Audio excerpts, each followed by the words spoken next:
Mangrove forest సాధారణంగా మనం YouTube వీడియోల్లో చూస్తుంటాం, రీల్స్లో చూస్తుంటాం. పర్యాటక పరంగా ఇవి ఎంతో ప్రఖ్యాతిగాంచినవని కూడా మనం అనుకుంటూ ఉంటాం.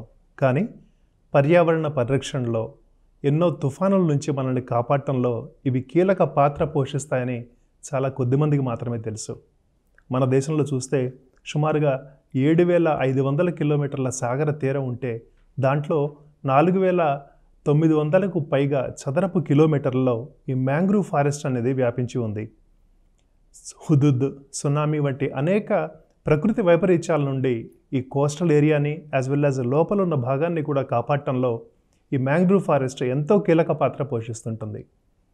అట్లాంటి మ్యాంగ్రూవ్ ఫారెస్ట్ గురించి ప్రజలకు అవగాహన పెంచడానికి, ముఖ్యంగా ప్రస్తుత తరానికి దాని గురించిన పూర్తి వివరాలు అందించడం ద్వారా దాన్ని పరిరక్షించే విధంగా వాళ్ళని తీర్చిదిద్దడానికి యునెస్కో 2015లో జూలై 26వ తారీఖును ప్రపంచ మడ అడవుల దినోత్సవం అంటే వరల్డ్ మ్యాంగ్రూవ్ డేగా ప్రకటించింది. ఈ రోజున అనేక అవగాహన కార్యక్రమాలు నిర్వహించడం, అలాగే మడ అడవుల్లో నివసించే వారితో వారికి ఉన్న అనుబంధాన్ని మరింత పెంచేలా వారిని ప్రోత్సహించడం కూడా ప్రభుత్వ పరంగా చేస్తూ ఉంటారు.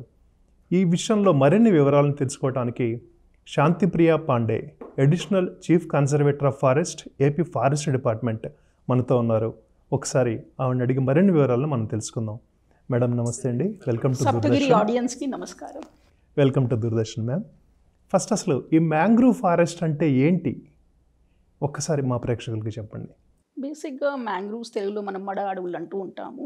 జనరల్గా ఏంటంటే మా ఫారెస్ట్ టర్మినాలజీలో దీన్ని ఇంటర్ టైడల్ ఫారెస్ట్ అని కూడా అంటూ ఉంటాం. కోస్టల్ వుడ్ ల్యాండ్స్ కానీ ఇంటర్ టైడల్ ఫారెస్ట్ ల్యాండ్స్ అనేది ఈ బేసిక్గా ఏంటంటే ఈ యొక్క హ్యాబిటెట్, ఈ ఇకాలజీ అనేది ఏంటంటే ఈ ల్యాండ్ సీ మధ్యలో ఇంటర్ టైడల్ ఏరియాస్లో ఈ అడవులు పెరుగుతూ ఉంటాయి. ఆ యొక్క యునిక్ హ్యాబిటెట్లో పెరుగుతూ ఉంటాయి కాబట్టి దీన్ని ఇంటర్ టైడల్ ఫారెస్ట్ అని కూడా అంటూ ఉంటాం. అలానే కోస్టల్ వుడ్లాండ్స్ అని కూడా అంటూ ఉంటాం. మ్యాంగ్రూవ్స్ యొక్క ప్రాముఖ్యత ఎందుకంటే మీరు చెప్తున్నట్టుగా అది కోస్టల్ ఇరోషన్, తర్వాత with reference to cyclonic storms, tsunamis, ఇవన్నీ ఒక పవర్ఫుల్ టూల్. ఈ టూల్ ఎలాంటిదంటే టు అరెస్ట్ సైక్లోనిక్ ఇరోషన్ కానీ with reference to cyclonic storms కానీ ఈ పవర్ఫుల్ టూల్ ఏదైతే బయాలజికల్ వెపన్ లాగా మనం వాడుకోవచ్చు. జనరల్గా మనం ఆర్టిఫిషియల్ బ్యారియర్స్ యూస్ చేస్తూ ఉంటాము, కానీ ఒక బయాలజికల్ వెపన్, అలానే సస్టైనబుల్ టూల్, ప్లస్ అలా ఇంకోటి ఏంటంటే కాస్ట్ ఎఫెక్టివ్ టూల్. అందుకోసం ఈ మధ్యన ఈ మ్యాంగ్రూవ్స్కి ప్రాముఖ్యత బాగా పెరిగింది. సో కాస్ట్ ఎఫెక్టివ్ అంటే ఇది మనం ఏదైనా ఖర్చు పెట్టకుండానే సహజంగా మనల్ని కాపాడుతుంటాయని చెప్పవచ్చు. బేసిక్గా నేచురల్గా కూడా వస్తూ ఉంటాయి. జనరల్గా అది అంటే ఆ హ్యాబిటెట్ సూటబుల్గా ఉంటే న్యాచురల్గా గ్రో అవుతూ ఉంటాయి. మనం కూడా ఈ మధ్య కాలంలో ఫారెస్ట్ డిపార్ట్మెంట్ రెస్టరేషన్ మెజర్స్ బాగా టేకప్ చేస్తుంది. మాకు ఉన్న కొలాబరేషన్స్ ఏదైతే ఉన్నాయో ఎంఎస్ఎస్ఆర్ఎఫ్ కానీ మిగతా సిఎస్ఆర్ ఆర్గనైజేషన్స్ ఎవరైతే ఉన్నారో వారు కూడా కొలాబరేట్ చేస్తున్నారు కాబట్టి మేము ఈ రెస్టరేషన్ మెజర్స్ టేకప్ చేస్తున్నాం. Okay, global forest resource assessment అనేది ఒకటి. మడ అడవుల్ని ప్రపంచవ్యాప్తంగా కూడా అవి గత 25 ఏళ్ళుగా చూస్తే అంతకు ముందే ఎంత ఉన్నాయి, వివిధ దేశాలు రాష్ట్రాలు చేపడుతున్న కార్యక్రమాల వల్ల అవి ఎట్లా పెరుగుతున్నాయి, ఈ విషయాలన్నిటి మీద కూడా రీసెర్చ్ చేసి ఆ డీటెయిల్స్ డేటా అంతా అందిస్తూ ఉంటుంది కదా. దాని ప్రకారం చూసుకుంటే అసలు ప్రపంచవ్యాప్తంగా మడ అడవుల విస్తీర్ణం ఎలా ఉంది? జనరల్గా మడ అడవులు చూస్తే ప్రపంచవ్యాప్తంగా ఒక 14.76 మిలియన్ హెక్టేర్స్ కనిపిస్తుంది. జనరల్గా ఇది 25 డిగ్రీస్ నార్త్, 25 డిగ్రీస్ సౌత్ లాటిట్యూడ్స్లో ట్రాపికల్ అండ్ సబ్ ట్రాపికల్ కంట్రీస్లో కనిపిస్తూ ఉంటాయి. మ్యాక్సిమం ఏరియా మన సౌత్ ఏషియా లేకపోతే సౌత్ ఈస్ట్ ఏషియా కంట్రీస్లో మ్యాంగ్రూవ్స్ జనరల్గా కనిపిస్తూ ఉంటాయి. ఇండోనేషియా అనేది లార్జెస్ట్ మ్యాంగ్రూవ్ కవర్ ఉంది ఆ కంట్రీలో. మరి మన దేశానికి వస్తే ముఖ్యంగా మనకి వెస్ట్ బెంగాల్, తర్వాత గుజరాత్ 2వ స్థానంలో, 3వ స్థానంలో అండమాన్ అండ్ నికోబార్, 4వ స్థానంలో మన ఆంధ్రప్రదేశ్. సో సుమారు మనకి 4,192 స్క్వేర్ కిలోమీటర్స్ కంట్రీ వైడ్ ఉంది. అలానే మన ఆంధ్రప్రదేశ్కి వస్తే ఒక 421 స్క్వేర్ కిలోమీటర్స్ మన ఆంధ్రప్రదేశ్లో మ్యాంగ్రూవ్ కవర్ ఉంది. ఓకే, వరల్డ్ వైడ్గా ఇండోనేషియా ఫస్ట్ ప్లేస్లో ఉందని ఇప్పుడు చెప్పారు కదా. అంటే జియోగ్రఫికల్ కారణాలేనా, లేకపోతే అక్కడ ప్రభుత్వాలు తీసుకుంటున్న ప్రత్యేక చర్యలు ఏమన్నా దానికి కారణం? బేసిక్గా ఈ లాటిట్యూడ్స్లో ఏదైతే ఉన్నాయో సరి అయిన కండిషన్స్ ఉండడం వల్ల ఈ ట్రాపికల్, సబ్ ట్రాపికల్ బేసిక్గా ఆ యొక్క యునిక్ హ్యాబిటెట్లో పెరుగుతూ ఉంటాయి. జనరల్గా ఏంటంటే ఆ సీ వాటర్, ఫ్రెష్ వాటర్ మిశ్రమము ప్లస్ టైడల్ యాక్షన్ వలన, తరువాత సెడిమెంట్స్ అంటే బేసిక్గా క్లేయి సాయిల్, శాండీ సాయిల్లో ఉన్న న్యూట్రియంట్స్ అక్కడ ఆ గ్రోత్కి ఫెసిలిటేట్ చేస్తున్నాయి. Plus protection measures. మనకు కూడాను బేసిక్గా చూస్తే సుందర్బన్స్లో చూస్తే మ్యాక్సిమం కవర్ ఆ కాంప్లెక్స్లో కనిపిస్తుంది. ఇండియా బంగ్లాదేశ్ ఒక కంటిన్యూస్ కాంప్లెక్స్ కింద కనిపిస్తుంది సుందర్బన్స్లో మనకి ఇంకో యూనిక్ ఫీచర్ ఏంటంటే టైగర్ కూడా ఆ ఏరియాలో కనిపిస్తుంది. అలానే మన మ్యాంగ్రూవ్స్లో కూడా ఫిషింగ్ క్యాట్ ఒక ఇంపార్టెంట్ స్పీషీస్ కూడా కనిపిస్తుంది. సో బేసిక్గా ఏంటంటే వెరైటీ ఆఫ్ ఫ్యాక్టర్స్ ఫెసిలిటేట్ చేస్తూ ఉంటాయి ఈ మ్యాంగ్రూవ్ గ్రోత్. ఒకటి ప్రొటెక్షన్, తర్వాత రెండోది రెస్టరేషన్ కూడా అన్ని కంట్రీస్ ఈ మధ్య కాలంలో చూస్తున్నాము ఎక్కువగా జోరు పెడుతున్నారు దీని మీద రెస్టరేషన్ వల్ల. దానివల్ల మనకి ప్రొటెక్షన్ రెస్టరేషన్ వల్ల క్రమక్రమంగా మ్యాంగ్రూవ్ కవర్ ఇంప్రూవ్ అవుతుంది.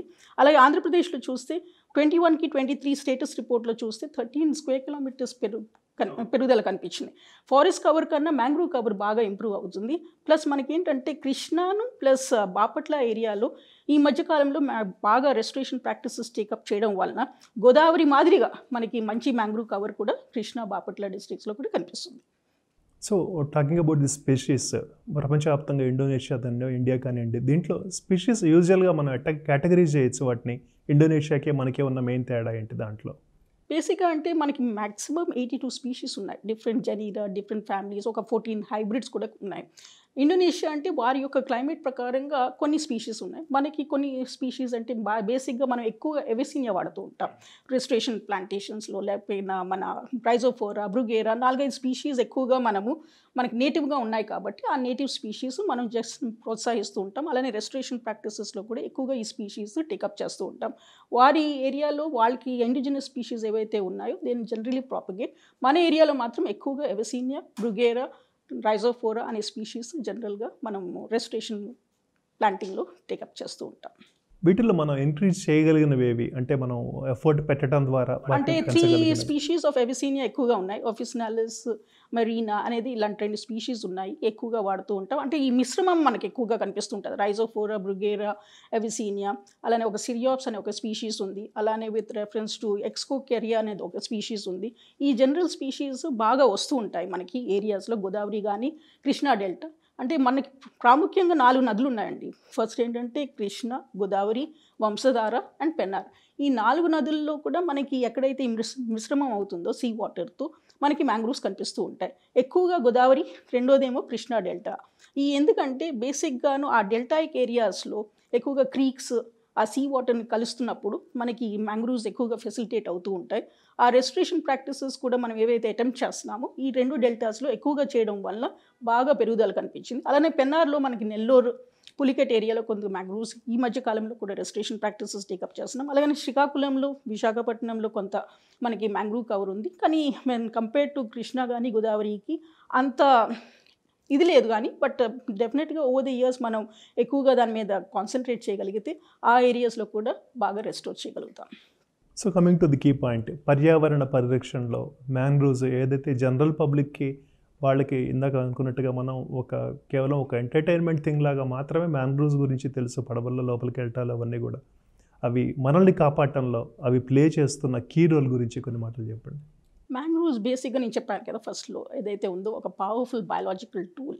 మనము సునామీస్ కానీ, ఈ సైక్లానిక్ స్టార్మ్స్లో కానీ, తర్వాత కోస్టల్ ఎరోషన్స్లో ఏమవుతుందంటే వాటి యొక్క అడాప్టేషన్స్ బేసిక్గా ఆ రూట్ సిస్టమ్ ఎలా ఉంటుందంటే వాటిని స్టిల్ట్ రూట్స్ అంటారు. సెడిమెంట్స్ని అంటే అర్త్ ఏదైతే భూమి మీద ఎలా పెరుగుతున్నాయో అవి గట్టిగా పట్టుకుంటాయి ఆ సెడిమెంట్స్ని.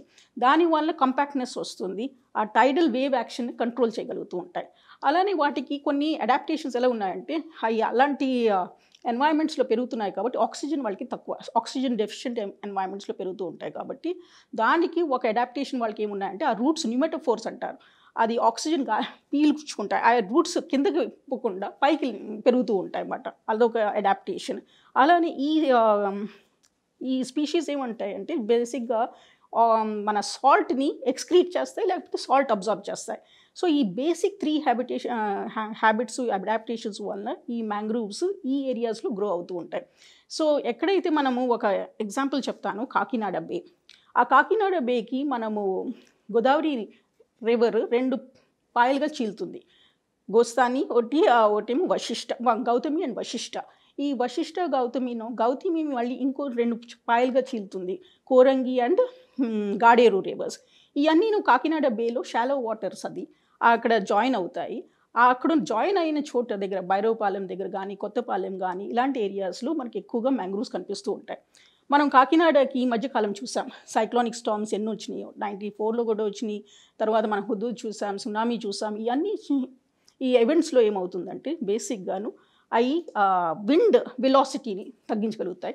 అలానే టైడల్ యాంప్లిట్యూడ్ వేవ్ యాక్షన్ కూడా కంట్రోల్ చేయగలుగుతూ ఉంటాయి. ఎందుకంటే అవన్నీ గట్టిగా పట్టుకుంటుంది కాబట్టి, ఆ సెడిమెంట్స్ని గట్టిగా పట్టుకుంటుంది కదా, వేవ్ యాక్షన్ కూడా కంట్రోల్ చేస్తూ ఉంటుంది. సో ఈ సునామీ బేసిక్గా కంట్రోల్ చేసేది ఒక బయాలజికల్ టూల్ అని చెప్పొచ్చు. ప్లస్ ఒక మోడల్ కూడా క్రియేట్ చేశారు. ఏంటంటే 1 హెక్టేర్లో సుమారు ఒక 30 ట్రీస్ పర్ 100 మీటర్ స్క్వేర్ తీసుకోగలిగితే సుమారు ఒక 90% సునామీ కంట్రోల్ చేయగలుగుతాం. ఒక 100 మీటర్స్ బెల్ట్ విడ్త్లో ఒక 30 ట్రీస్ పర్ 100 మీటర్ స్క్వేర్ అనే ఒక ప్లాట్ వేస్తే they can control tsunamis to about 90%. So ఒక ఆర్టిఫిషియల్ బ్యారియర్కి మనం ఖర్చు పెట్టేది ప్రాబబ్లీ మనకు కొంత స్తోమత ఉండకపోవచ్చు. Plus lot of money goes in to the system. అలాంటిది ఒక బయాలజికల్ సిస్టమ్ బోత్ ప్రొటెక్షన్ వలన మనం హ్యాబిటేట్స్ ప్రొటెక్ట్ చేస్తూ, అలానే రెస్టరేషన్లో చూస్తూ ఉంటే బేసిక్గా ఏంటంటే రెస్టరేషన్లో కూడా పర్ హెక్టేర్కి ప్లాంటింగ్ చేస్తే ఒక 4-5 ఇయర్స్లో మంచి మ్యాంగ్రూవ్ కవర్ ఎస్టాబ్లిష్ చేయగలుగుతాము. దాని ఖర్చు సుమారు ఒక 2 to 2.5 lakhs పర్ హెక్టేర్ ఉంటుంది. సో ఇంత కాస్ట్ ఎఫెక్టివ్ మనకి ఇంకా నేచర్లో ఇంకేది కనిపించదు. So this is the single important tool that can act against cyclonic storms కానీ, కోస్టల్ ఎరోషన్ కానీ, సునామీస్ కానీ, ఇంకేవైనా ఇష్యూస్ ఏవైతే ఉన్నాయో మన క్లైమేటిక్ చేంజ్ ఈవెంట్స్కి ఇది ఒక పవర్ఫుల్ టూల్ అని చెప్పగలుగుతాం. State and central government especially rehabilitation యాక్టివిటీస్కి, అలాగే సైక్లోన్ వచ్చినప్పుడు రాకముందు వాళ్ళు అక్కడి నుంచి షిఫ్ట్ చేయడానికి crores of rupees both the governments are spending. ఈ ఏవైతే మ్యాంగ్రూవ్ ఉన్నాయో అది కేవలం ఆ మ్యాంగ్రూవ్ ఉన్న చోటే కాకుండా మిగిలిన కోస్టల్ లైన్లో గ్రో చేయడానికి అసలు ఆస్కారమే లేదా? మనకి 975 kilometers లాంగ్ కోస్ట్ లైన్ ఉంది ఆంధ్రప్రదేశ్. అండ్ ఈ 4 రివర్ సిస్టమ్స్ ఏదైతే చెప్పానో గోదావరి, కృష్ణ, వంశధార అండ్ పెన్నర్, ఎక్కడైతే మనకి సాల్ట్ వాటర్ ఫ్రెష్ వాటర్ మిశ్రమం ఉందో అక్కడంతా మనకి మ్యాంగ్రూవ్స్ కనిపిస్తుంది. సో ఆల్మోస్ట్ మన కోస్ట్ లైన్కి it is dotted with mangroves. So ఇది మంచిగా ప్రొటెక్ట్ చేయగలిగితే ఇప్పుడు ప్రస్తుతం ఉన్న ఆంధ్రప్రదేశ్ ఫారెస్ట్ డిపార్ట్మెంట్ ప్రొటెక్టెడ్ ఏరియాస్లో అంటే శాంక్చురీస్లో కానీ నేషనల్ పార్క్స్లో ఉన్న మ్యాంగ్రూవ్స్ని ప్రొటెక్ట్ చేస్తుంది. అలానే రిజర్వ్ ఫారెస్ట్ మా ఫారెస్ట్ డిపార్ట్మెంట్ కంట్రోల్లో ఉన్న రిజర్వ్ ఫారెస్ట్లో కూడా మనకి మ్యాంగ్రూవ్స్ ఉన్నాయి. అదే ఒక మ్యాంగ్రూవ్స్ రెవెన్యూ ల్యాండ్స్లో కూడా ఉన్నాయి. సో ఐఆర్టీ కూడా ఒక ప్రొటెక్షన్ మెకానిజం కింద వాటిని కూడా కంట్రోల్లో తెచ్చుకోగలిగితే so that it is not diverted for other developmental activities, అది కంట్రోల్లో పెట్టుకొని మ్యాంగ్రూవ్స్ అన్ని ప్రొటెక్ట్ చేయగలిగితే మన entire coast we can. Mangroves లోపల ఉండే మత్స్యకారులకు కానివ్వండి, లేకపోతే ఆ చుట్టుపక్కల ఉన్న గ్రామాల వాళ్ళకి కానివ్వండి, మ్యాంగ్రూవ్స్ ద్వారా లైవ్లీహుడ్ ఎట్లా అందుతుంది? దానికి what forest department is supporting? మనము మ్యాంగ్రూవ్స్ అనేది చెప్పేది ఏంటంటే it is 2 important systems. What is highly productive ecosystem అలానే highly protective ecosystem. Productive ecosystem చూస్తే మనకి ఫుడ్ కానీ బేసిక్గా క్రాబ్స్ కానీ, ఫిష్ కానీ, ష్రింప్ కానీ, హనీ కానీ, ఫ్యూల్ వుడ్ కానీ, టింబర్ కానీ, ఎన్టీఎఫ్పి, ఇవన్నీ కమ్యూనిటీకి, ఫిషర్మెన్ కమ్యూనిటీకి చాలా అవకాశాలు ఉన్నాయి యూటిలైజ్ చేయడానికి ఈ రిసోర్సెస్ అనేది. రెండోది ఇష్యూ ఏంటంటే బేసిక్గా విత్ రెఫరెన్స్ టు కమ్యూనిటీస్, ఈ మ్యాంగ్రూవ్ ఏదైతే మనము ప్లాంటేషన్స్ చేస్తూ ఉంటామో ఒక టెక్నిక్ ఫాలో అవుతాం, ఫిష్ బోన్ టెక్నిక్ అని, వేరే ఛానలింగ్ చేస్తూ ఉంటాం. ఛానలింగ్ చేసిన తర్వాత వాటర్ ఈజీగా ఫ్లో అవుతుంది. ఒక మెయిన్ కెనాల్, సైడ్ కెనాల్స్ కింద ఫిష్ బోన్ ఆకారంలో ఉంటుంది. దీనికి ఈ కెనాల్స్ డిగ్ చేయడానికి లోకల్ కమ్యూనిటీస్నే వాడతాం. మంచి వేజెస్ వస్తూ ఉంటాయి. జనరల్గా మార్నింగ్ 4 o'clockకే స్టార్ట్ అవుతారు వర్క్, 10 o'clock కంప్లీట్ చేసుకుంటూ ఉంటారు. చాలా చోట్ల మేము చూసాము ఆ వేజెస్ ఏవైతే వస్తున్నాయో, ఎందుకంటే బేసిక్గా మ్యాంగ్రూవ్ రెస్టరేషన్ అంతా ఈ టెక్నిక్ అంతా it's dependent upon local community. దగ్గరగా ఉంటే కాస్ట్ తక్కువ అవుతుంది, ఎందుకంటే పీపుల్ చాలా దూరం నుంచి రావాలి, తర్వాత బోట్స్లో తీసుకురావాలి. ఇంకోటి ఏంటంటే ఏరియా వైజ్ ఎక్కువగా ఉంటే వాళ్ళు కూడా బెనిఫిట్ అవుతుంది. సో ఈ success of the restoration program depends upon community.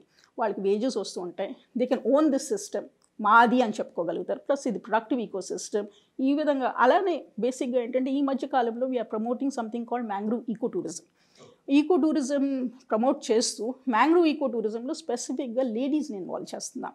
ఎందుకంటే జనరల్గా ఆ లేడీస్ని ఎంకరేజ్ చేస్తే ఒక ఫ్యామిలీ ఆవిడ వలన ప్రాస్పర్ అవుతుంది. ప్లస్ ఆ entire family unit will depend on this particular mangrove add on అవుతుంది. సో మ్యాంగ్రూవ్ ఈకో టూరిజం జనరల్గా విమెన్ ఫోక్ని ఎక్కువగా ఇన్వాల్వ్ చేస్తాం, గైడ్స్ కింద, తర్వాత టూరిస్ట్ గైడ్స్ కింద బేసిక్గా, తర్వాత ఏమైనా పక్షు జాతులు ఉంటే వాటికి ఎక్స్ప్లెయిన్ చేయగలిగేదాన్ని.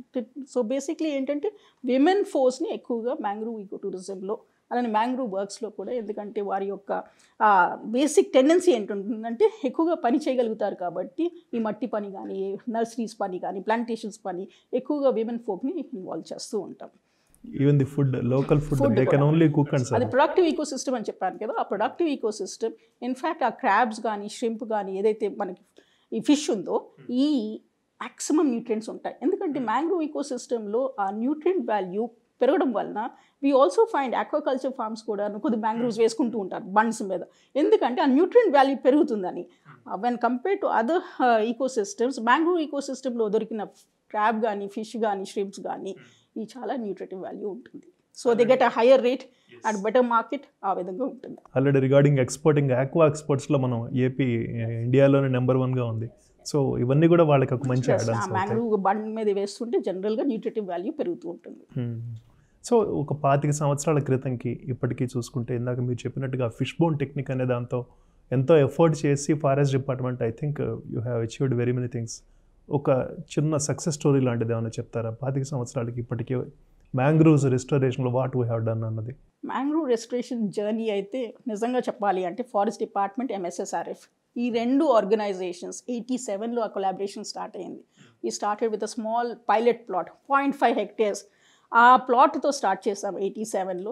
91, 94 టెక్నిక్స్ కొద్ది ఇంప్రూవ్ చేసాం. అంటే మొదట్లో కెనాల్ బ్యాంక్ అంటే మన ఫిష్ బోన్ టెక్నిక్ చేసేటప్పుడు కెనాల్స్కి, సైడ్ ఛానల్స్కి 45 degrees యాంగిల్లో ఉండేది. దాన్ని 30 degrees చేస్తే మంచిగా నీళ్లు ప్రవహిస్తాయని, సెడిమెంట్స్ కూడా ఈజీగా ఫ్లో అవుతాయని, అలాంటి వేరియస్ ప్రయోగాలు చేశాం MSSR ద్వారా. This journey is with MSSRF. So ఈ MS స్వామినాథన్ రీసెర్చ్ ఫౌండేషన్ మాతో ఆ జర్నీలో పాల్గొన్నారు ఫ్రమ్ 87 ఆన్వర్డ్స్. ఈ రోజు కూడా they give us technical expertise and technical knowledge also. అక్కడక్కడ మనం ఏవైతే బేసిక్గా ఏంటంటే మ్యాంగ్రూవ్ ఈకో సిస్టమ్స్ అన్నీ ఒకలాగా ఉండవు.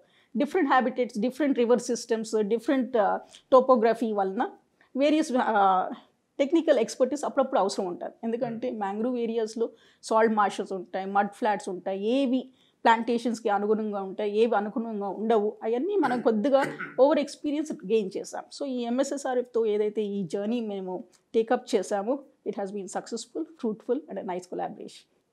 Very nice. ఇప్పుడు మీరు MSSR అంటున్నారు కాబట్టి ఒక్కసారి మనం రీకలెక్ట్ చేసుకుంటే చెన్నై బేస్డ్గా ఉందనుకుంటాను అది.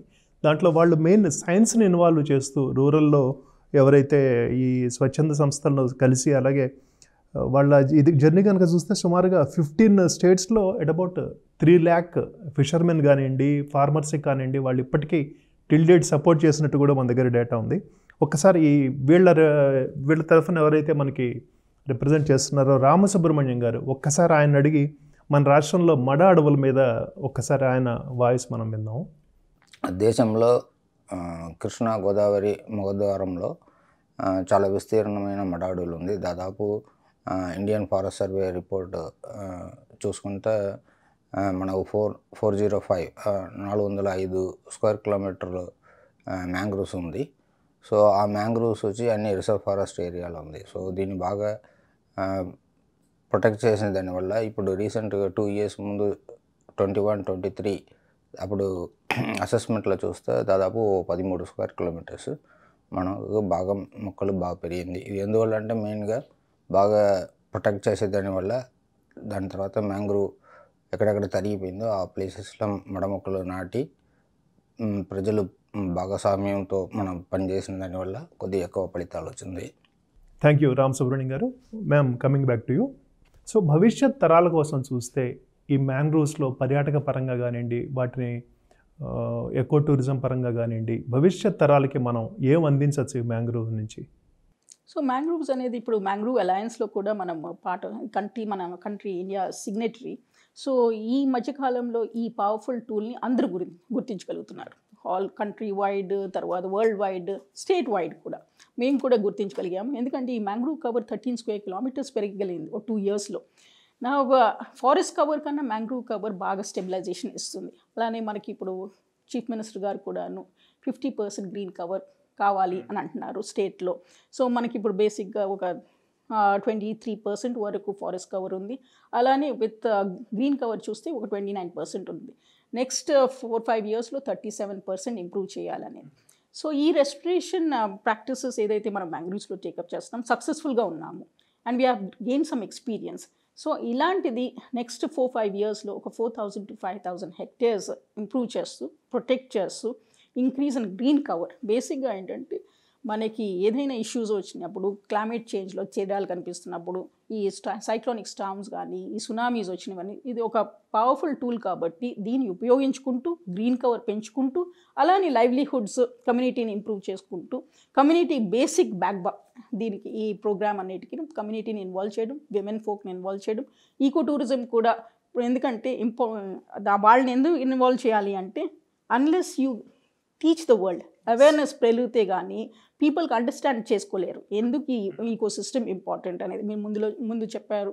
బేసిక్గా ఏంటంటే అన్లెస్ అవగాహన పెరిగితే కానీ మ్యాంగ్రూవ్ అనేది ఏంటి అనేది తెలియట్లేదు. ఈరోజు కాకినాడ బే ప్రొటెక్ట్ అయిందంటే మ్యాంగ్రూవ్స్ వల్ల. ఈరోజు సొర్లగండి ఇంప్రూవ్ అయిందంటే 1977లో మనకి ఒక సైక్లోనిక్ స్టార్మ్ వచ్చింది. We last lot of human లైఫ్ని కాంపన్సేట్ చేయలేం. Mangroves is one potential tool. ఈ ఏరియాస్లో సొల్లగండిలో ఈరోజు మ్యాంగ్రూవ్ కవర్ పెరిగింది అంటే, సైక్లోనిక్ స్టార్మ్ని అడ్రస్ చేయగలిగాము అంటే మ్యాంగ్రూవ్స్ వలన.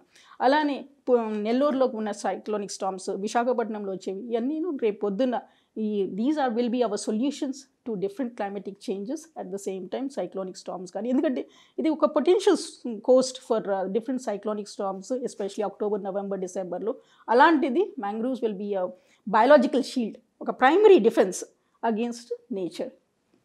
సో జనరల్గా చూసుకుంటే జనరల్ ఫారెస్ట్ కానివ్వండి, మ్యాంగ్రూవ్స్ కానివ్వండి, ఎన్విరాన్మెంటల్కి బోత్ ఆర్ డిఫరెంట్ ఎలిమెంట్స్. అవి ఇచ్చే ప్రొటెక్షన్ కూడా ఒక డిఫరెంట్ కాన్సెప్ట్లో ఉంటుంది. So what is the basic bifurcation?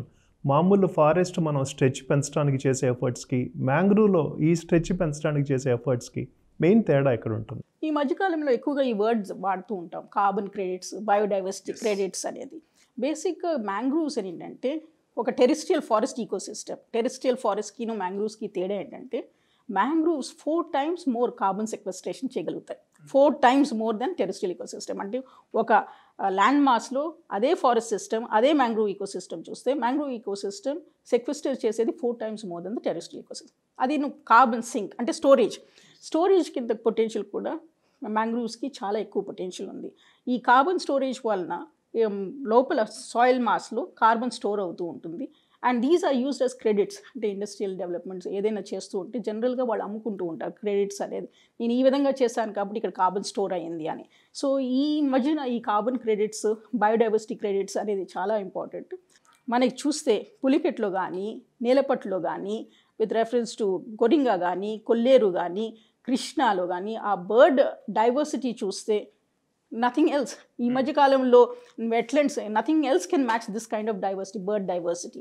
ఆ సీజన్లో ఏదైతే ఉందో మైగ్రేటరీ సీజన్, మనకి ఎక్కడి నుంచో వస్తుంటాయి పక్షులు. ఎక్కడి నుంచి వస్తున్నాయంటే కామ్చాక్తా పెనిన్సులా, రష్యా నుంచి, అలానే సైబీరియా నుంచి, వేరు చోట్ల నుంచి బర్డ్స్ అట్రాక్ట్ అవుతూ ఉంటాయి. ఓకే, ఇందాక మనం అనుకున్నట్టుగా ఉన్న మ్యాంగ్రూవ్స్ని ఎగ్జిస్టింగ్ మ్యాంగ్రూవ్స్కి యాడ్ ఆన్గా చేయటం అనేది that's a tough job as you said. So ఉన్న వాటిని మనం ఒక చిన్న మొక్కల నుంచి, అవి సునామీ, హుద్దుద్ లాంటి వాటి నుంచి మనల్ని కాపాడే స్థాయికి తీసుకురావాలంటే సుమారుగా ఎన్ని సంవత్సరాలు పడుతుంది? అది జనరల్గా ఇనీషియల్ స్టేజెస్ కష్టం అండి, చాలా స్లో గ్రోయింగ్. మనం ప్లాంట్ చేసిన తర్వాత 1-2 years చాలా క్యాజువాలిటీస్ ఉంటాయి, చనిపోతూ ఉంటాయి. సో రీప్లేస్ చేస్తూ ఒక 4 yearsకి ఒక సిస్టమ్ డెవలప్ అవుతుంది. ఈ 4 years మళ్ళీ అవి ఫ్రూటింగ్ చేస్తాయి, సీడింగ్ చేసి మళ్ళీ అది కవర్ డెవలప్ అవుతుంది. మినిమం ఒక 10-15 yearsలో స్టెబిలైజ్ అవుతుంది. వాట్ ఎవర్ కొరింగా ఈకోసిస్టంలో మీరు ఈరోజు మ్యాంగ్రూవ్ చూస్తున్నారు, అది మినిమం ఒక 15-20 years. తర్వాత కొన్ని మ్యాంగ్రూవ్స్ 100 years కూడా సర్వైవల్ ఉంది. తర్వాత ఈ అబిసినియా రైజోఫోరా అనేది దానికి ఎక్కువ లాంగ్ స్టాండింగ్, అది జస్టేషన్ ఎక్కువ ఉంది, 40 years. దీనికైతే 15-20 years వరకు అబిసినియా ఉంది. So general it's a slow growing thing. So మనది ఉన్నది ఏదైతే వెల్త్ ఉందో అది ప్రొటెక్ట్ చేసుకోవడం ఇంపార్టెంట్. అపార్ట్ ఫ్రమ్ దిస్ ఈ ప్లాంటింగ్ కానీ రెస్టరేషన్ కానీ టేకప్ చేయాలి. Usual life span as you said 25 years. అంటే వన్స్ అది ప్రొటెక్ట్ చేసే స్థాయికి వచ్చిన తర్వాత దాని లైఫ్ స్పాన్ ఎన్ని ఉండొచ్చు? ఒక 25 to 40 years వరకు ఉండొచ్చు. అండ్ కొన్ని మ్యాంగ్రూవ్ స్పీషీస్ 100 years కూడా బతుకుతూ ఉంటాయి. So again use to recharge them, పోయే వాటిని తీసేస్తూ మళ్ళీ యాడ్ ఆన్ చేస్తాం. అంటే అవి సీడింగ్ చేస్తాయి, ఆ నీటిలోనే పడతాయి, అదే సీడ్ అవుతూ ఉంటాయి. ఏంటంటే దీనికి ఇంకో క్యారెక్టరిస్టిక్ ఉంది, దాన్ని వివి ప్యారీ అంటారు. ఆ వివి ప్యారీ అంటే ఆ సీడ్ మదర్ దగ్గరే పడుతుంది, ఆటోమేటిక్గా జర్మినేట్ అయిపోతుంది. అది వివే ప్యారిస్ కండిషన్ అంటారు. దిస్ ఇస్ సంథింగ్, సీడ్లింగ్ అక్కడే పడుతుంది, అక్కడే గ్రో అవుతుంది. So at about 4,900 square kilometres India వైడ్గా ఉంది. వీటన్నిటిని ప్రొటెక్ట్ చేయడానికి యాజ్ వెల్ యాజ్ అక్కడ ఉన్న వాళ్ళకి లైవ్లీహుడ్ ఇవ్వడానికి what are the policies by government either state or central? 23లో గవర్నమెంట్ ఆఫ్ ఇండియా బడ్జెట్లో మిష్టి అనే స్కీమ్ లాంచ్ చేశారు. మిష్టి అంటే mangrove initiatives and shore line habitats and tangible incomes. ఇంకో ప్రాజెక్ట్ కూడా మా యుఎన్డిపిది ఉంది, గ్రీన్ క్లైమేట్ ఫండ్. సో ఈ 2 స్కీమ్స్ మనకి ఇక్కడ ఇంప్లిమెంట్ కోస్టల్ బెల్ట్ డెవలప్మెంట్ కింద.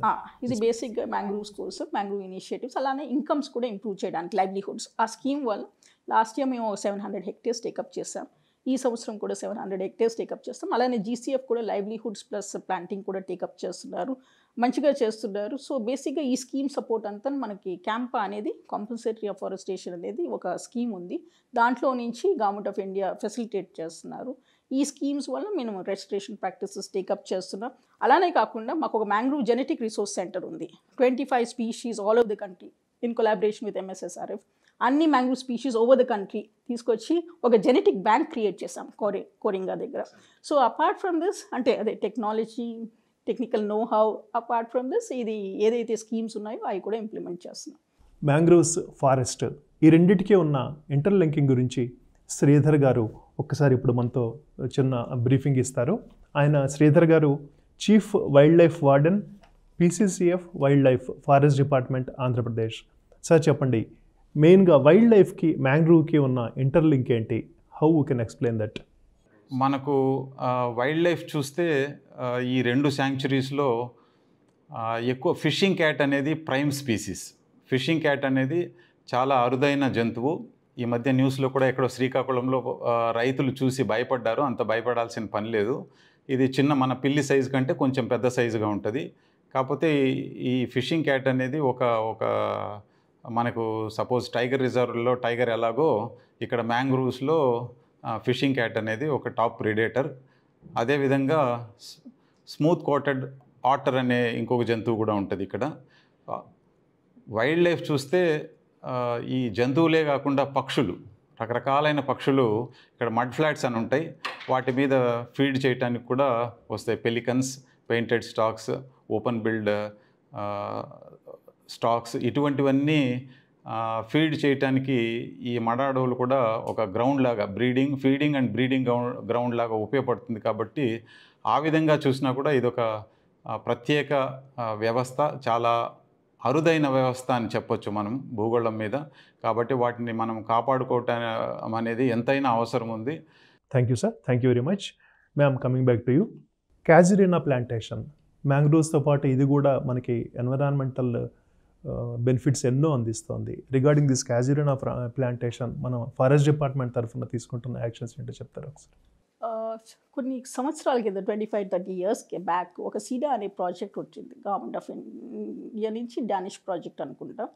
ఇందులో ఏంటంటే మనకి కోస్టల్ మ్యాంగ్రూవ్ కన్నా ఈ కోస్టల్ ఎరోషన్ కంట్రోల్ చేయడానికి, తర్వాత ఒక విండ్ బ్రేకింగ్ చేయడానికి, ఆ కోస్టల్ ఎస్పెషలీ స్టార్మ్స్లో వచ్చే విండ్స్ని కంట్రోల్ చేయడానికి, ఆ గేల్స్ని కంట్రోల్ చేయడానికి క్యాజురైనా విస్తృతంగా ప్లాంట్ చేసాం మొత్తం కోస్టల్ లైన్. ఆ క్యాజురైనా ప్లాంటేషన్స్ చేసాం, దాన్ని హార్వెస్ట్ చేసేవాళ్ళు మళ్ళీ ప్లాంట్ చేసాం. It was a unique shield against all these cyclonic storms. It has similar function as mangroves, but దీనికి ఏంటి వేరే స్పెసిఫిక్ అడాప్టేషన్స్ ఉన్నాయి. అవి జనరల్గా శాండీ సాయిల్స్ మీద బాగా వస్తూ ఉంటాయి. ఆ టెక్నిక్ మనం ఓవర్ ది ఇయర్స్ మేము పర్ఫెక్ట్ చేసాం ఫారెస్ట్ డిపార్ట్మెంట్. కోస్టల్ ఏరియాస్లో ఎక్కువగా విస్తృతంగా క్యాజురైనా కూడా టేకప్ చేస్తూ ఉంటాం. సో చాలా మందికి క్యాజురినా అంటే తెలీదు, సరుగుడు చెట్లు. వాళ్ళందరూ వాటిని చూస్తుంటారు కానీ అవి ఎంత ఉపయోగపడుతూ ఉంటాయి అన్నది వాళ్ళకి. నీడిల్స్ ఏవైతే శాండ్లో పడుతూ ఉంటాయి, పిల్లలు ఆడుతూ ఉంటారు, but that is also unique ecosystem. అంటే బేసిక్గా మనం ప్లాంటేషన్ క్రియేట్ చేసింది, అది కూడా it controls the wind power. 2004లో ఈ పిచ్చవరం మ్యాంగ్రూవ్స్లో కనుక తీసుకుంటే పాలకాయ తిప్ప అని చెప్పి ఒక గ్రామాన్ని కేవలం వాటి వల్లే ఏ విధమైన ఎఫెక్ట్ లేకుండా ఉందని చెప్పి కొన్ని చోట్ల న్యూస్ వచ్చింది. That shows the intensity of the mangroves. వాటి గురించి ఒక్కసారి జనాలకు అవగాహన కలిగేట్టుగా 2 మాటలు. అంటే బేసిక్గా పిచ్చావరంలో కూడాను ఈ సైక్లోనిక్ స్టార్మ్స్ ఫేస్ చేసాం. పాల్కాయ తిప్ప అంటే మన ఏరియాలో ఏదైతే వచ్చిందో సొల్లగొండి దగ్గర ఉంది. అదే మనకి 1977లో సైక్లోన్ ఏదైతే ఉందో అది చూసిన తర్వాత ఆ పిచ్చావరంకి మన ఫారెస్ట్ స్టాఫ్ వెళ్ళారు నేర్చుకోవడానికి. ఎలాగా అంటే it was like an exposure trip. Mangroves ఎలా ఇంప్రూవ్ చేస్తారు, ఎంఎస్ఎస్ఆర్ అక్కడ కూడా పనిచేయడం వల్ల we could get some exposure to that effort they were making in Pichavaram. మాది ఫస్ట్ ఎక్స్పోజర్ అక్కడే తమిళనాడుకి ఇలా చేస్తున్నారు. ఈ ఫిష్ బోన్ టెక్నిక్ కూడా అక్కడే నేర్చుకున్నాము. సో ఓవర్ ద ఇయర్స్ మన లోకల్ ఎన్జిఓస్ కూడాను ప్లస్ లాట్ ఆఫ్ కొలాబరేటర్స్ ఆ టెక్నిక్ కూడా వాళ్ళు కూడా నేర్చుకున్నారు. It's system that has been stabilized over a period of time. ఈ ఫిష్ బోన్ సిస్టమ్ ఒక్కసారి దాని గురించి ఎక్స్ప్లెయిన్ చేయరా? ఆ pattern which is very useful. బేసిక్గా ఫిష్ బోన్ అంటే ఫిష్ బోన్ ఆకారంలో ఆకారంలో ఒక కొబ్బరి మట్ట. మెయిన్ కెనాల్ ఏదైతే ఉందో it is about perpendicular to the river కానీ క్రీక్ కానీ. ఈ మెయిన్ కెనాల్ ఏదైతే డిగ్ చేస్తామో అది it will be perpendicular to the river కానీ కెనాల్ కానీ క్రీక్ కానీ. ఈ సైడ్ కెనాల్స్ అనేవి ఏవైతే ఉన్నాయో ఈ ఇంతకుముందు మేము 45 degrees చేసేవాళ్ళం. అది 45 degrees వలన దాని ఫ్లో ఎక్కువగా ఉండట్లేదు, సెడిమెంట్ సరిగా పోవట్లేదు అని ఆలోచించిన తర్వాత 30 degrees రెడ్యూస్ చేస్తాం. ఇదేంటంటే ఛానల్ బేసిక్గా ఒక ట్రెపిజాయిడల్ షేప్లో ఉంటుంది. మనం జామెట్రీలో చదువుకునే వాళ్ళం కదా, ట్రెపిజాయిడల్ షేప్. పైన మెయిన్ కెనాల్కి అయితే 3 meters top width, bottom width కూడా మనకి ఏంటంటే 1.25 అలాగా. తర్వాత ఈ ఛానల్కి మధ్య భాగం అంటే 0.2 నుంచి 2.5 metersకి మనం ప్లాంట్ చేస్తాం. ఇది ఒక్కొక్క ప్లాంట్కి డిఫరెంట్ అంటే ఒక్కొక్క ప్లాంట్ ఇంకో ప్లాంట్కి గ్యాప్ ఎంత 2 meters అన్నమాట. ఇది ఎందుకంటే ఆ మధ్యలో ఎందుకు ప్లాంట్ చేస్తామంటే సబ్మర్జ్ అవ్వకుండా అలానే పైకి మరి నీళ్ళు లేకుండా ఉండకుండా అంటే నీళ్ళు తాకిడి ఉండే వరకు మనం ఆ విధంగా 0.2 meters నుంచి 2.5 meters. ఈ సైడ్ కెనాల్స్ అనేది కూడాను 2 meters విడ్త్, కిందనేమో బాటమ్ 0.4 నుంచి 0.65. అలానే ఈ మెయిన్ కెనాల్స్కి సైడ్ కెనాల్స్ మధ్యలో గ్యాప్ ఏంటంటే 12.5 meters ఉంచేవాళ్ళం ఇంతకుముందు. ఇప్పుడు 8 meters దించాము, ఎందుకంటే దానికి డెన్సిటీ ఎక్కువ ఇంప్రూవ్ చేయాలని ఫారెస్ట్ కవర్కి. So 8 meters between 2 side canals. ఈ డైమెన్షన్స్ మీద మనం జనరల్గా అంటే over a period of time మేము ఈ టెక్నిక్ స్టెబిలైజ్ చేసాము. బేసిక్గా ఏంటంటే ఒక ఏరియా తీసుకున్న తర్వాత ఒక కాంటూర్ లెవెల్స్ తీసుకుంటాము. 25 meters ఒక కాంటూర్ తీసుకొని 5 centimeters లెవెల్ మీద ఈ కాంటూర్స్ ఫిక్స్ చేస్తూ ఉంటాం. It's basically little bit of hydrology, little bit of engineering. మొదటిసారిగా మనం నేర్చుకోలేము, ఫారెస్ట్ డిపార్ట్మెంట్ కూడా ట్రైనింగ్ తీసుకోవాలి. Over a period of time range officers, section officers, guards, అలానే స్టాఫ్, మిగతా స్టాఫ్ ఎవరైతే ఉన్నారో కమ్యూనిటీ మాతో వర్క్ చేసిన వాళ్ళు కూడా ఇది టెక్నిక్ నేర్చుకుంటారు. స్టెబిలైజ్ అయింది. ఇప్పుడు ప్రస్తుతం ఈ పర్టికులర్ ఏరియాస్, ఈ ఈకో సిస్టమ్స్ కృష్ణా కానీ గోదావరి కానీ దే హ్యావ్ అంటే develop that technique in such a way that everybody is comfortable with it. So how many years it took you దాన్ని మొత్తం టెక్నిక్ అడాప్ట్ చేసుకొని దాన్ని పెర్ఫెక్షన్ అచీవ్ చేయడానికి? నేర్చుకోవాలండి స్టిల్, ఎందుకంటే రోజు హైడ్రాలజీ తర్వాత రోజు క్లైమేట్ చేంజ్ వల్ల వేరియేషన్స్ వస్తుంటాయి టోపోగ్రఫీ. ఈరోజు మనం కృష్ణా చూస్తే ఒకప్పుడు కృష్ణాలో నీళ్ళు ఎక్కువగా ఉండే, ఇప్పుడు డ్యామ్స్ అప్ స్ట్రీమ్లో కన్స్ట్రక్ట్ చేయడం వల్ల ఫ్రెష్ వాటర్ ఫ్లో తక్కువైంది. ఆ తక్కువ అవడం వలన నీరు లాస్ట్ మైల్ వరకు పోవట్లేదు. So we generally make changes based on the topography, based on climate change. ఆ ఏరియాలో రెస్టరేషన్ ప్రాక్టీసెస్ సూటబుల్గా ఉన్నాయా లేవా అంటే మనం అంతా అటు హైడ్రాలజీ చదివితే కానీ ఆ టెక్నిక్ ఎస్టాబ్లిష్ చేయాలి.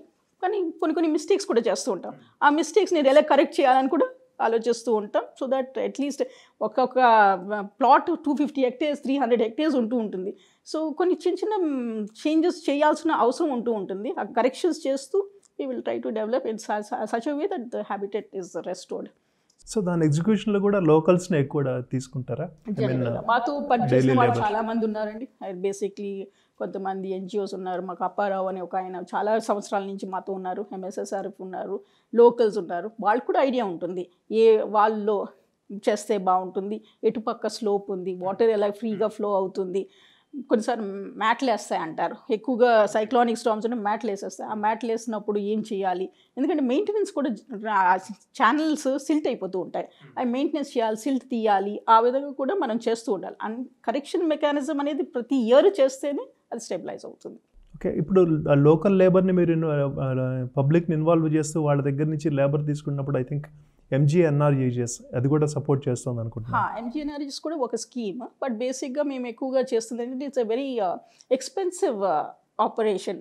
మొదట్లో ఫస్ట్ 2 years కొద్దిగా ఎక్స్పెన్సివ్గా ఉంటుంది, ఎందుకంటే 2 to 2.5 lakhs per hectare అవుతుంది. అది it all goes towards wages. ఎంజీఎన్ఆర్ఈజీఎస్కి ఏంటంటే అది కాంపోనెంట్స్ బట్టి మనం చేస్తూ ఉంటాం. జనరల్గా ఎంజీఎన్ఆర్ఈజీఎస్ అంటే ఎక్కువగా ఛానలింగ్ చేయము, డిబ్లింగ్ చేసి సీడ్స్ ఆ విధంగా కూడా ఒక మెథడ్ ఉంది. ఆ మెథడ్లో కూడా ఫాలో చేస్తూ ఉంటాం. ఓకే, ఈ కోస్టల్ బెల్ట్ డెవలప్మెంట్ అనేది ఒక నిరంతర ప్రక్రియ అవుతుంది. ఆక్వాకల్చర్ కూడా బాగా ఫినాన్షియల్గా బాగా వైబుల్ అయ్యేటప్పటికీ కోస్టల్ బెల్ట్ డెవలప్మెంట్ అనే దాంట్లో మెయిన్గా డ్యామ్స్ కన్స్ట్రక్ట్ చేయటం కానివ్వండి, అలాగే ఈ ఆక్వా పాండ్స్ అవన్నీ కన్స్ట్రక్ట్ చేయటం కానివ్వండి. హౌ వీ కెన్ సీ ఒక పక్కన డెవలప్మెంట్, ఇంకో పక్కనేమో మ్యాంగ్రూవ్స్కి ఇది ఎఫెక్ట్ అవుతుంది. వాటి రెండింటిని మనం ఎట్లా బ్యాలెన్స్ చేయటం? వాళ్ళకి బెనిఫిట్స్ ఆఫ్ మ్యాంగ్రూవ్స్ చెప్తూ ఉండాలండి. I do understand aquaculture is also big money spinner అనేది ఆక్వాకల్చర్ కూడా ఉంది. బట్ ఇదేంటంటే అదే బండ్స్ మీద మనం మ్యాంగ్రూవ్స్ వేయగలిగితే, ప్రైవేట్ ల్యాండ్స్ కదా, we won't take control of private lands, వాళ్ళు ఓన్ ప్రైవేట్ ల్యాండ్స్లో వాళ్ళు ఆక్వాకల్చర్ చేస్తున్నారు. బండ్స్ మీద మ్యాంగ్రూవ్ చేయండి, చుట్టుపక్కల మ్యాంగ్రూవ్స్ చేయండి. That will help in improving the green cover, at the same time give benefit to their own plot. వాళ్ళు అర్థం చేసుకున్నారు క్రాబ్స్ ఇందులో మన న్యాచురల్ మ్యాంగ్రూవ్స్లో ఈ taste better than what it is getting a better high price. అది అర్థం చేసుకున్నారు కొంతమంది. So they are also moving in that direction. Wildlife పరంగా చూసుకుంటే మనకి బెంగాల్లో వచ్చేటప్పటికి టైగర్స్ అవి కూడా ఉంటాయి మ్యాంగ్రూవ్స్. ఇక్కడుండే వైల్డ్ లైఫ్కి అక్కడుండే వైల్డ్ లైఫ్కి కొంచెం డిఫరెన్షియేషన్ ఏమైనా చెప్తారా? అంటే సుందర్బన్స్లో చూస్తే మనకి టైగర్ అక్కడ అడాప్ట్ అయ్యింది. బేసిక్గా అక్కడ ఫిష్ తింటూ ఉంటుంది. So it is adapted, it's whatever. Tiger fish తింటుంది, ఫిష్ తింటుంది అక్కడ. అండ్ బేసిక్గా నెక్స్ట్ ఇంపార్టెంట్ స్పీషీస్ ఏంటంటే ఫిషింగ్ క్యాట్. ఇది ఒక ఇంపార్టెంట్ స్పీషీస్. మన ఫిషింగ్ క్యాట్ లాగే ఉంటుంది. అండ్ ఇదొక స్పీషీస్. ఈ ఫిషింగ్ క్యాట్ అక్కడ కూడా వెస్ట్ బెంగాల్లో ఎక్కువ ఉంది. తర్వాత మనకు కూడా ఫిషింగ్ క్యాట్ ఎక్కువగా ఉంది. తర్వాత నీటి కుక్కలు అంటారు, స్మూత్ కోటెడ్ ఆటర్స్. ఈ కూడా ఫిష్ తింటూ ఉంటాయి. ఇన్ఫ్యాక్ట్ ఫిషర్మెన్కి వీళ్ళకి గొడవ ఏంటంటే ఫిషింగ్ క్యాట్ ఫిష్ ఏదైతే ఉందో ఈ క్యాచ్ తినేస్తూ ఉంటే వాటికేమో వాళ్ళకి లాస్ అనిపిస్తుంది. సో ఆ లాస్ అనిపిస్తూ ఉంటుంది. అప్పుడప్పుడు కొన్ని ఇష్యూస్ వస్తూ ఉంటాయి. They kill these animals. We train to create awareness. అంత ఎక్కువ నెంబర్లో ఉన్నాయా మేము వాళ్ళకి లాస్ కలిగించేది? ఎక్కువ నెంబర్ అంటే ఎక్కువగా తింటాయి, అంటే దట్ ఈస్ క్వాంటిటీ ఎక్కువగా కన్జ్యూమ్ చేస్తూ ఉంటాయి కాబట్టి. సో ఈ మేజర్గా ఈ ఫౌనా మనకి కనిపించేది ఫిషింగ్ క్యాట్ ఒకటి, ఈ స్మూత్ కోటెడ్ ఆటర్ ఒకటి. జనరల్గా కృష్ణాలో కూడా మనకి ఎక్కువ కనిపిస్తూ ఉంటాయి. అలానే అటుపక్క కొరింగాలో కూడా అప్పుడప్పుడు గుంపులుగా కనిపిస్తూ ఉంటాయి. So these are the 2 species జనరల్గా కనిపించేవి. అపార్ట్ ఫ్రమ్ దట్ బర్డ్స్ అనేది చెప్పాను కదా, డైవర్సిటీ చాలా ఉంది. 200 to 250 స్పీషీస్ ఈచ్ ఈకో సిస్టంలో డైవర్సిటీ కనిపిస్తుంది. ఓకే, సో ఒకసారి ఎకో టూరిజం అనేది మొదలయ్యి గవర్నమెంట్ పరంగా కూడా ఇనిషియేటివ్స్ తీసుకొని మ్యాంగ్రూవ్స్లోకి వన్స్ టూరిజం వచ్చింది అంటే ఆబ్వియస్లీ పొల్యూషన్ ఉంటుంది. ఈ మ్యాంగ్రూవ్స్ని టూరిస్టులు డిస్టర్బ్ చేయకుండా మనం తీసుకోగలిగిన మెజర్స్ ఏమన్నా ఉన్నాయా? మనకి ఇప్పుడు mangrove ecotourism in small scale మనకి కొరింగాలో ఉంది, కొరింగా వైల్డ్ లైఫ్ శాంక్చురీలో. బేసిక్గా ఏంటంటే మేము అక్కడ హ్యాబిటెట్ డిస్టర్బ్ కాకుండా మనుషులు తాకిడి ఏదైతే ఉందో అది లేకుండా ఒక బోర్డ్ వాక్ క్రియేట్ చేస్తాం. అంటే wooden bridge. People can see mangroves on either side, కిందకు కూడా చూసుకోవచ్చు, కానీ they will be walking and at plane above. So ఆ బోర్డ్ వాక్ అనేది మొత్తం అది మ్యాంగ్రూవ్ ఈకో సిస్టమ్ వరకు సీ వరకు కొంత డెవలప్ చేసాం. So this is a boardwalk system where we develop in generally mangrove ecosystem so that tourist enjoys that ఏదైతే ఆ ఫీల్ ఉందో మ్యాంగ్రూవ్ ఈకోసిస్టంలో నడుస్తున్నానని, plus he is not disturbing the habitat. Thank you ma'am, thank you very much for the interaction. Especially mangroves గురించి ఏదైతే మనకి తెలియని విషయాలు ఉన్నాయో, ఈ second side of the coin అని చెప్పొచ్చు. కేవలం ఎంటర్టైన్మెంట్కి పరంగా మాత్రమే ఇప్పటిదాకా మనందరికీ కూడా మ్యాంగ్రూవ్స్ గురించి తెలుసు. వాటి అవసరం మనకెంత ఉంది అన్నది ఈరోజు ఈ స్ట్రెచ్డ్ డిస్కషన్లో మనకి పూర్తిగా తెలియజేయడం జరిగింది. Thank you very much for your. Thanks a lot for having me. రాష్ట్ర ఉప ముఖ్యమంత్రి కొణిదెల పవన్ కళ్యాణ్ ప్రపంచ మడ అడవుల దినోత్సవం సందర్భంగా ప్రజలకు ఇచ్చిన సందేశంలో ప్రధాని మోదీ చేపట్టిన కార్యక్రమాలను ప్రశంసించారు. ముఖ్యంగా మిస్టీ వంటి కార్యక్రమాల ద్వారా సాగర తీరాన్నే కాక అక్కడ నివసించే మత్స్యకారులకు కూడా ప్రధాని ఎంతో చేయూతనందిస్తున్నారని ఆయన అన్నారు. మడ అడవుల విలువ ప్రతి ఒక్కరూ తెలుసుకోవాలని, అవి మనకు అందించే రక్షణ కవచాలని అర్థం చేసుకోవాలని ఉప ముఖ్యమంత్రి పిలుపునిచ్చారు. సో తీర ప్రాంత ఎకోసిస్టమ్ ఆరోగ్యాన్ని కాపాడుకోవడానికి, జీవ వైవిధ్యాన్ని కాపాడటం, ప్రకృతి వైపరీత్యాల నుండి మానవ సమాజాన్ని రక్షించడానికి మరియు వాతావరణ మార్పులు ఉపశమనానికి తోడ్పడేందుకు మడడవులు ఎంతో అవసరం. ఈ అవగాహన నిజంగా సగటు మనుషులకు చాలా తక్కువ ఉంటుంది. ఏదో చెట్లు ఉన్నాయి అది అనుకుంటాం, కానీ దాన్ని కొట్టేయడాలు ఈజీ, కానీ దీన్ని చాలా జాగ్రత్తగా అవగాహన చాలా అవసరం. సో ఈ లింకింగ్ ఎకోసిస్టమ్స్ ఈ మడ అడవులు టెరెస్ట్రియల్ మరియు ఓషన్ ఎకోసిస్టమ్స్ని కలిసే చోటకి వస్తాయి కాబట్టి పరిసరాల మధ్య జాతులు కదలిక కానీ మరి పరస్పర చర్యను ఇవి సులభతరం చేస్తాయి. గ్రేటెస్ట్ డేంజర్ దీనికి ఏంటంటే ఒకటి వ్యవసాయం, రెండు ఆక్వాకల్చర్ మరియు అర్బన్ డెవలప్మెంట్. మనం ఇంకో చోట డెవలప్మెంట్ చేసుకోవచ్చు, ఇంకో చోట ఆక్వాకల్చర్ చేసుకోవచ్చు, కానీ ఇది మన అనంతరామ్ గారు చెప్పినట్టు గాడ్ గివెన్, ఇది ప్రకృతి తాలూకు వరం. ఇది తిరిగి ఒకసారి విధ్వంసం చేస్తే ఇది తిరిగి తెచ్చుకోవడానికి ఎన్ని దశాబ్దాలు, ఒక శతాబ్దం పడద్దో తెలియదు. And this first line of defence. ఇది ఏదైనా మనకి సునామీలు వచ్చిన, తుఫాన్లు వచ్చిన ఇది ఆపేది ఇది. అలాగే ఇంకొకటి మేజర్ థ్రెట్ ఏంటంటే పొల్యూషన్, పారిశ్రామిక వ్యర్థాలు, ప్లాస్టిక్ వ్యర్థాలు మరి ఇతర కాలుష్య కారకాలు మడ పర్యావరణ వ్యవస్థలకి ఇవి హాని కలిగిస్తున్నాయి. అలాగే క్లైమేట్ చేంజ్, సముద్ర మట్టాలు పెరిగిపోవడం, విపరీతమైన వాతావరణ సంఘటనలు, తరచుదనం మరియు ఉష్ణోగ్రత మార్పులు మడ అడవుల ఆరోగ్యానికి ముప్పు కలిగిస్తున్నాయి. చట్టపరమైన రక్షణ AP forest act and wild life protection act, ఈ ప్లాంటేషన్ ప్రాజెక్ట్స్ కింద, మిస్టీ ప్రోగ్రామ్ కింద, మిస్టీ ఇనిషియేటివ్స్ కింద ఇది నిజంగా చాలా అప్రిషియేట్ చేయదగ్గ విషయం. ఇది ఈ అవగాహన అందరికీ కల్పించాల్సిన అవసరం ఉంది. అలాగే కాలుష్య నియంత్రణ సంబంధించి ప్లాస్టిక్ అనేది it is banned in sanctuaries area. I'd like to convey my wholehearted thanks to MS Swaminathan Research Foundation for restoring mangrove forest in especially in Machilipatnam. Mangrove forest కోసం ఎక్స్క్లూజివ్గా ఒక మ్యాంగ్రూవ్ సెల్ క్రియేట్ చేస్తే బాగుంటుంది అనిపించింది. రాష్ట్రం మొత్తానికి అటవీ శాఖకి ప్రధానమైన అధికారి, head of forest PCCF Shri A K Nayak garu ఇప్పుడు మనతో ఉన్నారు. ఒకసారి ఆయన మాటల్లో మ్యాంగ్రూవ్స్, వాటి ఇంపార్టెన్స్, ఇప్పుడున్న జన్జీ తెలుసుకోవాల్సింది ఏంటి ఒకసారి చూద్దాం. Welcome to Doordarshan. In your words, what are the esteemed things that ఇప్పుడున్న పరిస్థితుల్లో పిల్లలు, విద్యార్థులు, ముఖ్యంగా బీటెక్ అట్లా చదివే స్టూడెంట్స్ కూడా తప్పనిసరిగా మ్యాంగ్రూవ్స్ గురించి ఏం తెలుసుకోవాలి అన్నది 2 మాటలు చెప్పండి. మన మ్యాంగ్రూవ్ అనేది ఒకటి ఈకోసిస్టమ్, జస్ట్ లైక్ మన పెద్ద ఫారెస్ట్ ఏరియా లాగా. మనమే ఇప్పుడు ఏంటి అంటే మనమే ఫారెస్ట్ ఏరియాకి కావాలంటే మనమే పెద్ద నాగార్జున సాగర్, శ్రీశైలం టైగర్ రిజర్వ్ ఆంధ్రాలో అంటాము, లేకపోతే కన్నా, కార్బెట్ ఇటువంటివి అంటాము, లేకపోతే నార్త్ ఈస్టర్న్లో ఉన్న డెన్స్ ఫారెస్ట్ని అనుకుంటాం. కానీ అది ఉంది, that is there always for the ecosystem, that is there. But if you see for our coastal areas, which is I mean to say most vulnerable area, coastal area. అంత stable కాదు, ఇది కాదు. ఈ coastal ఏరియాలో మనకి mangrove లేదు అంటే మనమే ఎంత what will be the devastating effect. ఇంతకుముందు మీరు చాలా సైక్లోన్ వచ్చింది, అంత మీరు చూసినారు. మన ఆంధ్రాలో కూడా కొన్ని సైక్లోన్స్ ఇంక్లూడింగ్ హుద్దుద్, రీసెంట్ 2014 హుద్దుద్ జరిగింది. ఏమైంది అక్కడ మనమే wherever we had got our mangrove and other shelter belts, ఆ షెల్టర్ ఏరియా ప్రొటెక్ట్ అయింది. 1997లో చూస్తే మనం కాకినాడ కోస్ట్లో జరిగే సైక్లోన్ వల్ల because of mangrove areas in Coringa కోస్ట్లో we could save our Kakinada city. Okay, ఆ తర్వాత that is no doubt as a shore line protector mangrove is a must. It is there because of it is there. But as you told, your question pertains to how is that we orient the new generation towards the mangrove. So naturally you have to first education. What is mangrove anedi idi entante maname will always be talking about good wildlife areas, good forest areas, as I told. But కానీ మ్యాంగ్రూవ్కు ఎవరు ఎక్కువ importance ఇవ్వరు. Suggestable that to incorporate this in the regular syllabus. అవును, why not? This is a must. In Andhra Pradesh particularly we have got 975 coast line it self.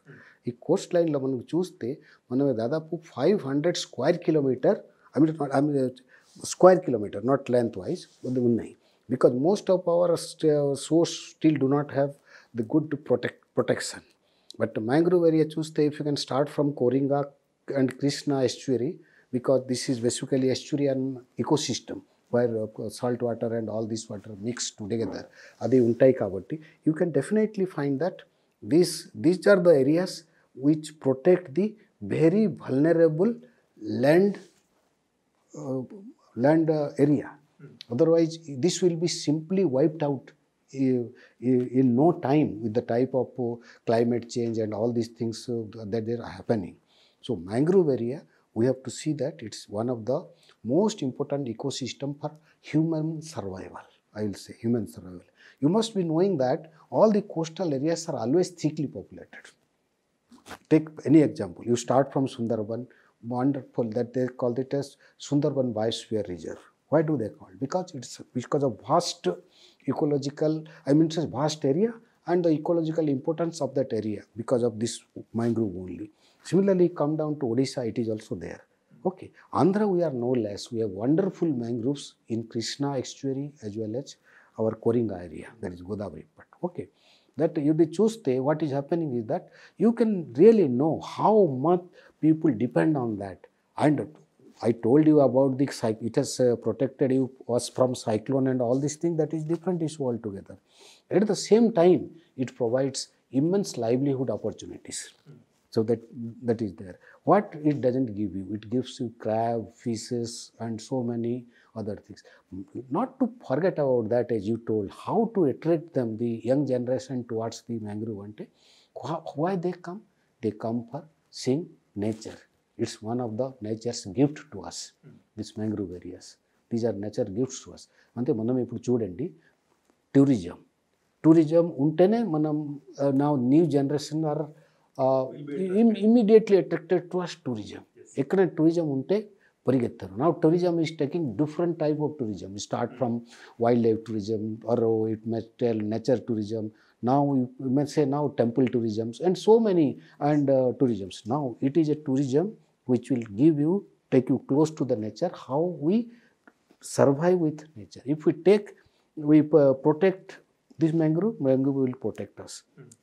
No doubt about that. Not only that, it will give you the local people, they get tremendous livelihood out of it.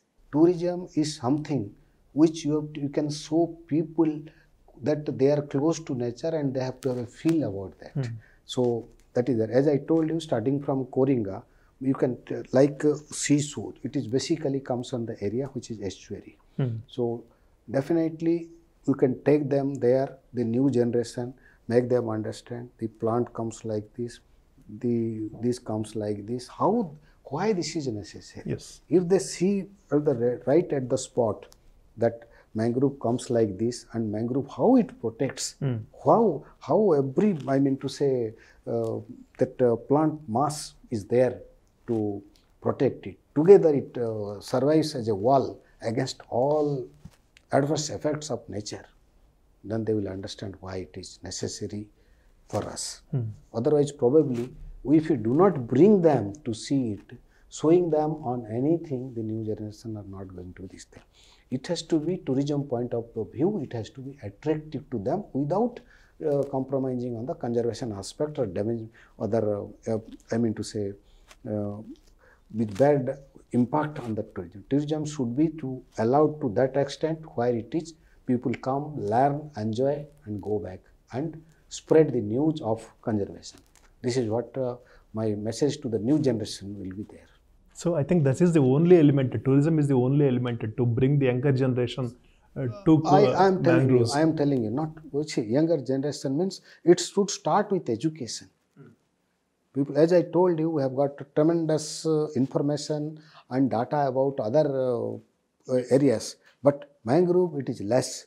Like I told you that it requires a lot of work to be done on the ground, or otherwise it's a very complex ecosystem, not like a simple one. So it requires years and years of study to understand what it is.